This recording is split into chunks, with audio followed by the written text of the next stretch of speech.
এই আওয়ামী লীগ থাকলেই হিন্দুরা। বেগম খালেদা জিয়া, যাকে বাংলাদেশের মানুষ আপসীর নেত্রীর খেতাব দিয়েছে, কিন্তু কেন তাকে এই উপাধি দেওয়া হলো তা হয়তো জানে না এখনকার প্রজন্ম, জানার কথাও না। বিগত 16 বছরে সর্বোচ্চ চেষ্টা করা হয়েছিল বাংলাদেশের ইতিহাস থেকে জিয়া পরিবারের ভূমিকা মুছে ফেলার। চলুন এক নজরে দেখে আসি কেন বেগম জিয়াকে বলা হয় আপসীর নেত্রী। প্রায় 6 বছর নির্বাসিত জীবন কাটানোর পর 1981 সালে শেখ হাসিনাকে আওয়ামী লীগের সভাপতি নির্বাচিত করা হয় এবং তিনি দেশে ফিরে হাল ধরেন দলটির। একই বছর তৎকালীন রাষ্ট্রপতি লেফটেন্যান্ট জেনারেল জিয়াউর রহমানকে হত্যা করা হয়। এরপর ক্ষমতা দখল করেন আরেক সেনাপ্রধান হোসেন মোহাম্মদ এরশাদ। এরশাদের শাসনামলে একযোগে গণতন্ত্র পুনরুদ্ধারের সংগ্রামে নামে আওয়ামী লীগ ও বিএনপি। সে সময় আওয়ামী লীগ ছিল দেশের সবচেয়ে জনপ্রিয় দল। 86 সালে এরশাদ এক নির্বাচনের আয়োজন করলেন। আওয়ামী লীগ, বিএনপি ও জামাত সিদ্ধান্ত নিল যে তারা নির্বাচন বর্জন করবে, কিন্তু শেষ পর্যন্ত আওয়ামী লীগ ও জামাত এরশাদের আয়োজিত 86 নির্বাচনে অংশ নেয়। আর সে সময় অনেকেই আওয়ামী লীগকে জাতীয় বেঈমান বলেও আখ্যায়িত করেন। অনেক সূত্র থেকে জানা যায় সে নির্বাচনে অংশ নেওয়ার জন্য শেখ হাসিনা তৎকালীন সরকার প্রধান থেকে মোটা অঙ্কের টাকা নিয়েছিলেন।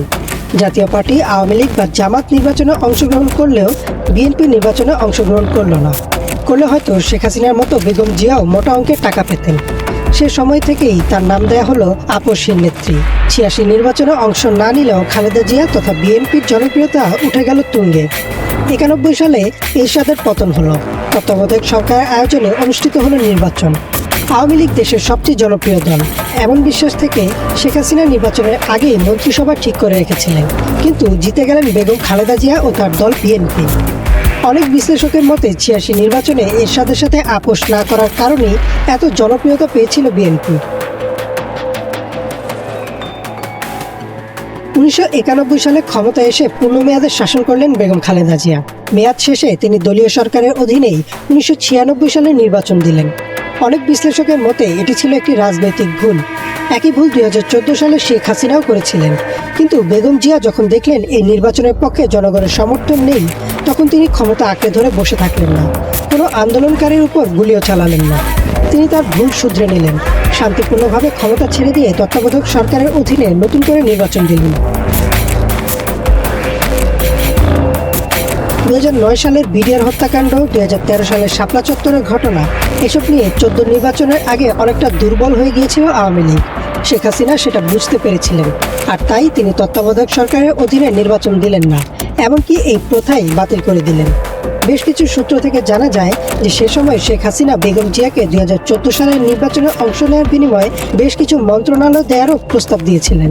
কিন্তু এবারও আপোষ করলেন না খালেদা জিয়া। তত্ত্বাবধায়ক সরকারের অধীনে নির্বাচন, এই দাবিতে অনড় ছিলেন তিনি। ফলাফল, বিএনপি 2014 সালের নির্বাচনও বর্জন করল। 14 একতরফা নির্বাচনে যখন আওয়ামী লীগ জিতল, সে সময় বেগম খালেদা জিয়া বলেছিলেন, আওয়ামী লীগকে আমাদের কিছু করতে হবে না, ওরা নিজেরাই একদিন পচে দুর্গন্ধ ছড়াবে।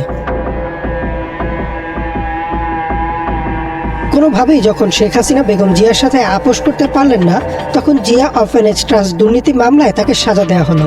2018 সালের 8 ফেব্রুয়ারি তাকে ঢাকার পুরনো কেন্দ্রীয় কারাগারে পাঠানো হয়।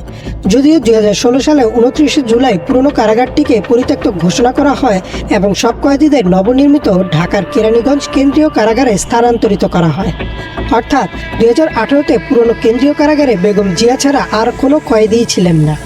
38 একর জায়গার উপর অবস্থিত এই কারাগারে একমাত্র বন্দী ছিলেন তিনি। শেখ হাসিনার সাথে সমঝোতায় আসলে হয়তো তাকে এমন কারাবাস করতে হতো না। মন্ত্রিত্ব ও সংসদে আসন পেয়ে আরামেই বাকি জীবনটা কাটিয়ে দিতে পারতেন, কিন্তু তবুও তিনি তার সিদ্ধান্তে অনড় থাকলেন।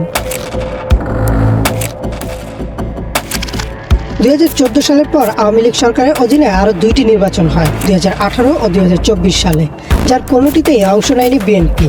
সে সময়ে অনেকেই বলেছিলেন নির্বাচনে অংশ না নিলে বিএনপি হারিয়ে যাবে, কিন্তু হলো ঠিক তার উল্টা।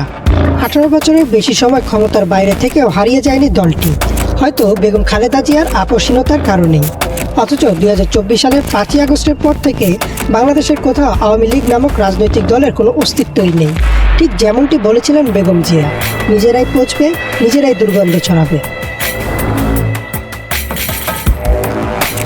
2014 থেকে 2024 প্রায় 10 বছরের বেশি সময় বিভিন্নভাবে মুছে ফেলার চেষ্টা করা হয়েছিল বিএনপিকে, করা হয়েছিল নানান অত্যাচার।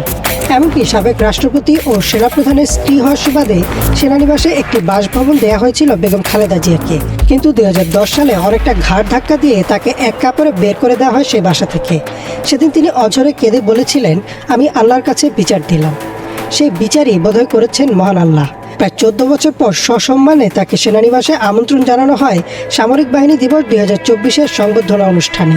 হাস্যোজ্জ্বল মুখে প্রধান উপদেষ্টা, অন্যান্য দলের নেতা ও ছাত্রদের সাথে কথাও বলতে দেখা গেছে তাকে। অসুস্থতা ও নানান শারীরিক জটিলতায় আগের মতো কি তিনি আরও একবার ফিরবেন রাজনীতিতে? এমন প্রশ্ন এখন জনমনে। 10 বছরের বেশি সময় বিভিন্নভাবে মুছে ফেলার চেষ্টা করা হয়েছিল বিএনপিকে, করা হয়েছিল নানান অত্যাচার। এমনকি সাবেক রাষ্ট্রপতি ও সেনাপ্রধানের স্ত্রী হওয়ার সুবাদে সেনানিবাসে একটি বাসভবন দেওয়া হয়েছিল বেগম খালেদা জিয়াকে। কিন্তু 2010 সালে অনেকটা ঘাড় ধাক্কা দিয়ে তাকে এক কাপড়ে বের করে দেওয়া হয় সেই বাসা থেকে। সেদিন তিনি অঝরে কেঁদে বলেছিলেন, আমি আল্লাহর কাছে বিচার দিলাম। সেই বিচারই বোধহয় করেছেন মহান আল্লাহ। প্রায় 14 বছর পর সসম্মানে তাকে সেনানিবাসে আমন্ত্রণ জানানো হয় সামরিক বাহিনী দিবস 2024-এর সংবর্ধনা অনুষ্ঠানে। হাস্যোজ্জ্বল মুখে প্রধান উপদেষ্টা, অন্যান্য দলের নেতা ও ছাত্রদের সাথে কথাও বলতে দেখা গেছে তাকে। অসুস্থতা ও নানান শারীরিক জটিলতায় আগের মতো কি তিনি আরও একবার ফিরবেন রাজনীতিতে? এমন প্রশ্ন এখন জনমনে।